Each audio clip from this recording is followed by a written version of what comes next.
Welcome to the Northern Frontier. My name is Rob, and today we're going to the cabin.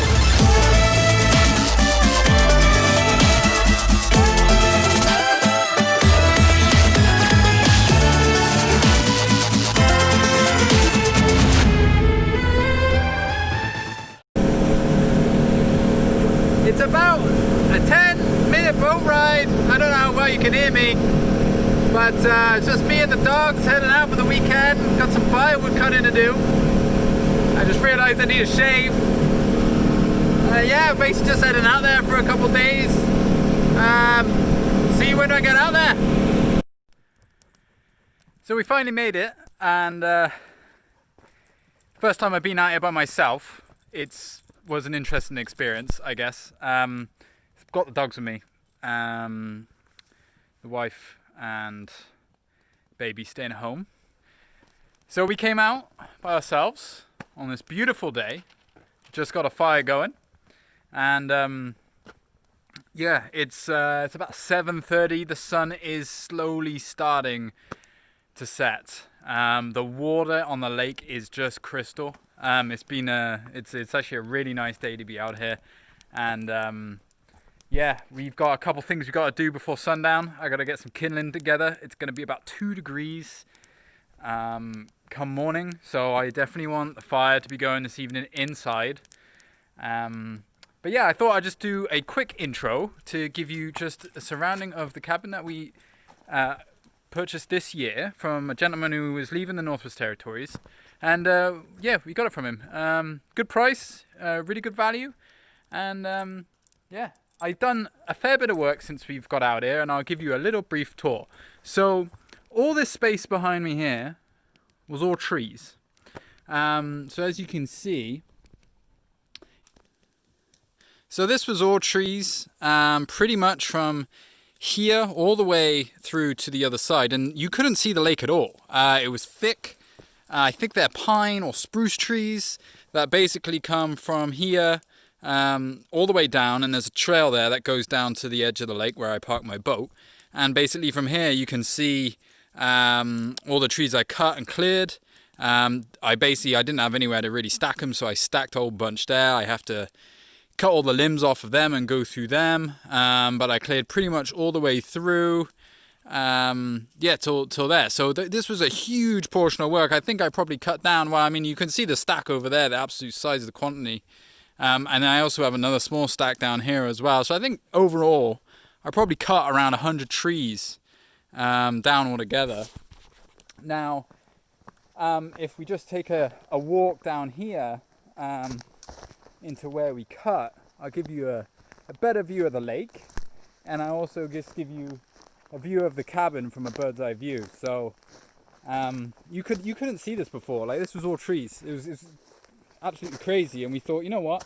We purchased this cabin to be out, remote. There's no phone service out here. There's nothing. And the sun is just starting to set, as you can see, over the crisp lake. It is a beautiful day out here. And but yeah, so you can get a better visual from this perspective. So the cabin is here, closed in deck, as you can see. And then there's about a 300 square foot cabin sleep space in the back where there's a kitchen, and I'll show you inside a little bit later. But I left the silver birches. I do like silver birch trees. Remind me of my house back in the UK. My mum has a big tree garden, and she has a big couple big silver birches at the back that were there since ever I could remember. But yeah, so yeah, you can see from this side, so I cut from here all the way across. This was all treed in. It used to be a squatter's cabin back in the day. Person I purchased it off, he built a very small version of this cabin. It was probably about half the size, if not a quarter of the size, and it wasn't on a proper lease. It wasn't following regulations, blah blah blah. Anyway, government put out the options to lease the land, and he managed to get this plot of land and expanded the build and got it a lot bigger. Now The great thing about this place is if we ever want to just build a new cabin or develop it, or in the future ever sell it, which I highly doubt that's going to be the case, you could actually build a 3,000 square foot cabin right here. Well, maybe not 3,000 square foot, but you could build a pretty large cabin. And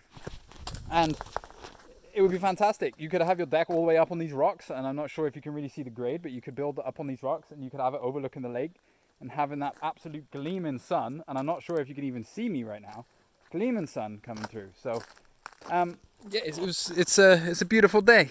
Can't complain. Can't complain. And it's starting to go down here. So I'm going to carry on this video tomorrow. And basically all I'm going to do for the rest of the day, not much of it left, is one, enjoy that sunset in front of the fire. And I'm going to cut some kindling for the fire inside.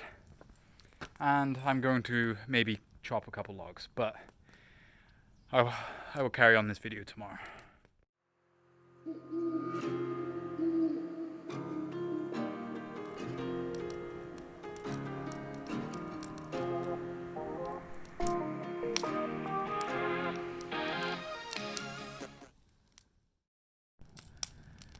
Good morning, everyone. It's the next day since I had I left off from the last video. It's just gone about 6:30 a.m. and as you can see, sun's already up from over there. It was an okay night. Got the fire going inside, but got it going a bit too hot. The walls were sweating at one stage, so but it went pretty well. It was warm. It wasn't cold. I got a few things I need to do today. I've got to build a little generator shack to keep the snow off the generator in the winter.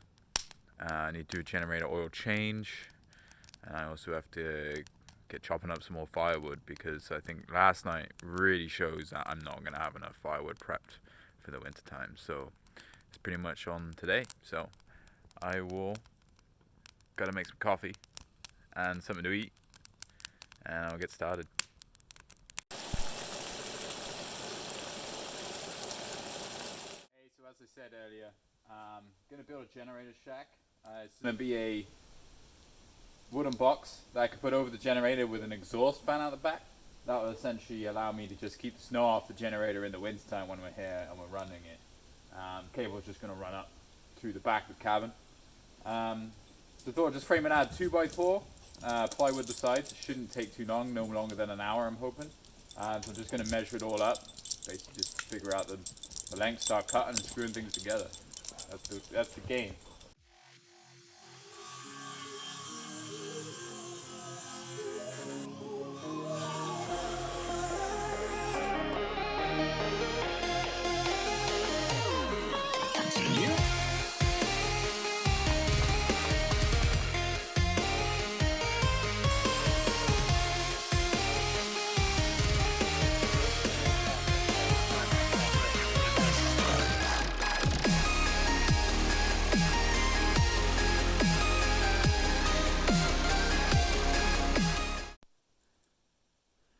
Alright, well, we finally finished our generator shack. Essentially just made out of a combination of old wood. I've left a little vent at the back for the exhaust, but it should do the job and keep the snow off of this in the wintertime. So again, it only took me about an hour to do this. I am no way in any shape or form a carpenter. I am not the best when it comes to piecing this together, as you can easily see that, you know, it's not 100% lined up. Difficult thing out here is working on an uneven surface, I find.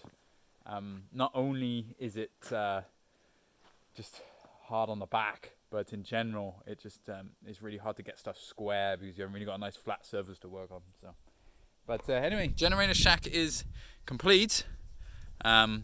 Yeah, I'm just about to do a quick oil change on the generator, and then I will be testing it out.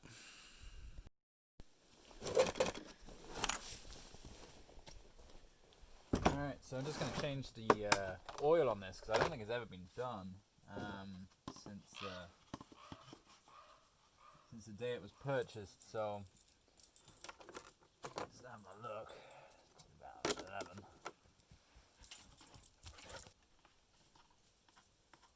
So we'll do a change and ready for winter time, and there you go. So she's just emptying out now. So basically the plan is I'm going to put in this 5W30 motor oil. I was reading the manual for the generator, and the temperature range depends on the type of oil you use. Obviously we're here like minus 20 Celsius, minus 30 Celsius be a regular occasion. So 5W30 seems to be good all the way up to about plus 20 if I remember rightly. I'll have to have a quick look at the manual, but I bought the 5W30 for just the fact that I guess it's a slightly lighter oil, so it's fully synthetic, which would obviously help with cold weather. But so we'll put this in. I'm just gonna let this all drain out, and then yeah, we'll clean her up, put the new stuff in, and we shall get her going. I'm gonna put some more fuel in it. But once this is done, this generator will be good then until next season. When we come back out, I'll swap it again before next winter. But other than that, it's always really good to take care of all your motor-based items. So whether or not that's, the engines on any vehicle, always make sure that you're doing your maintenance. It's your saving grace. If you do your maintenance, you've got yourself covered, and you're not going to kick yourself in the event that something happens. So I'm always meticulous on getting this stuff done. So yeah, I will catch you again once we get her refilled and back up and running, and then we'll test the new generator shack. Just getting beaten by mosquitoes. Well, all the maintenance is done. It's built. Now the biggest thing is getting the generator running. Hopefully put enough oil in it. It looked like it was full enough. But yeah, should be good. So I'm just gonna get it started now, and we'll let it run for a few minutes, just to make sure it's good, and then we'll just put the shack over the top of it, see if it kind of kills any of the sound, and make sure it doesn't catch on fire. Is really the biggest thing. But I'm not gonna let it run with that on for too long. It's not cold right now. It's only, I think it's like 6 degrees, 7 degrees. Obviously when I'm putting this on, it's going to be like minus 20 degrees. It's really just keep snow off of it. That's the key thing. So I'm going to get it started.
Good. So basically she'll just run there in the winter time. Exhaust can still exhaust out perfectly good, but keeps the snow off the top. It's exactly what I wanted to build this morning. So I'm really happy with that. Oil change, gone good. 5W30 oil seems to be going alright. Yeah. Good. Alright, so we finished up. Generator shack is built. oil change is done, and it works great. I'm going to pack it away. I don't know if I'm going to use it again before the winter comes. Obviously, we have to wait for the lake to freeze over before we can get back out here.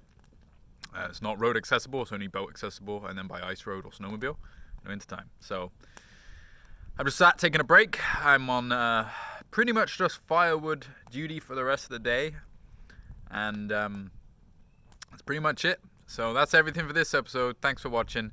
I'll see you next time on another episode of The Northern Frontier.